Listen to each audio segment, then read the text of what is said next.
ভুল হবে বলে কি উঠে দাঁড়াবো না? রাত আছে বলে কি প্রভাতের অপেক্ষা করতে নেই? আশাহত হৃদয়ে কি নতুন করে আশার ফুল ফুটতে নেই?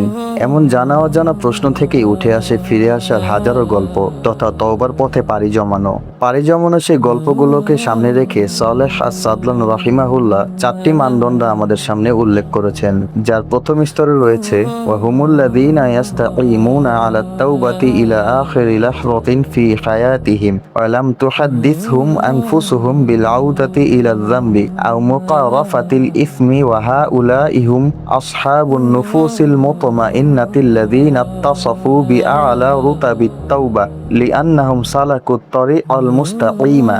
অর্থাৎ এই পর্যায়ের ব্যক্তিগণ জীবনের শেষ মুহূর্ত পর্যন্ত তওবার উপর অটল থাকে, নতুন করে নিজেকে সেই পাপে লিপ্ত করে না কিংবা জড়িয়ে পড়ে না। এরাই হলো প্রশান্তময় চিত্তের অধিকারী, এরাই হলো তওবার সর্বোচ্চ চূড়ায় অবস্থান নেওয়া ব্যক্তি, আর তারাই হলো সত্যিকারভাবে সিরাতে মুস্তাকিমের পথে চলমান ব্যক্তিত্ব। এমন প্রশান্তময় চিত্তের অধিকারী বান্দাকে মহান আল্লাহ বলছেন, ইয়া আইয়ুহান নাফসুল মুতমাইন্নাহ ইরজিই ইলা রাব্বিকি রাদিয়াতাম মারদিয়াহ ফাদখুলি ফি ইবাদি ওয়াদখুলি জান্নাতি।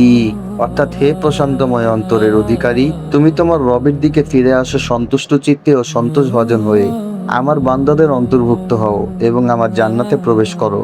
ইবনুল কাইয়্যিম রাহিমাহুল্লাহ বলেন, ফাতুসাম্মা মুতমাইন্নাতান বিইতিবারি তামআনিনাতিহা ইলা রাব্বিহা বিউবুদিয়্যাতিহি ওয়া মাহাব্বাতিহি ওয়াল ইনাবাতি ইলাইহি ওয়াত তাওয়াক্কুলি আলাইহি ওয়ার রিদা বিহি ওয়াস সুকুনি ইলাইহি। অর্থাৎ প্রশান্তময় চিত্ত শব্দ দ্বারা বোঝানো হচ্ছে সেই অন্তরকে যে তার রবের ইবাদত, ভালোবাসা, তার দিকে প্রত্যাবর্তন, তার প্রতি আস্থা এবং তার সিদ্ধান্তের উপর সন্তুষ্ট থেকে প্রশান্তি লাভ করে। সুবহানাকাল্লাহুম্মা ওয়া বিহামদিকা আশহাদু আল্লা ইলাহা ইল্লা আনতা আস্তাগফিরুকা ওয়া আতুবু ইলাইক।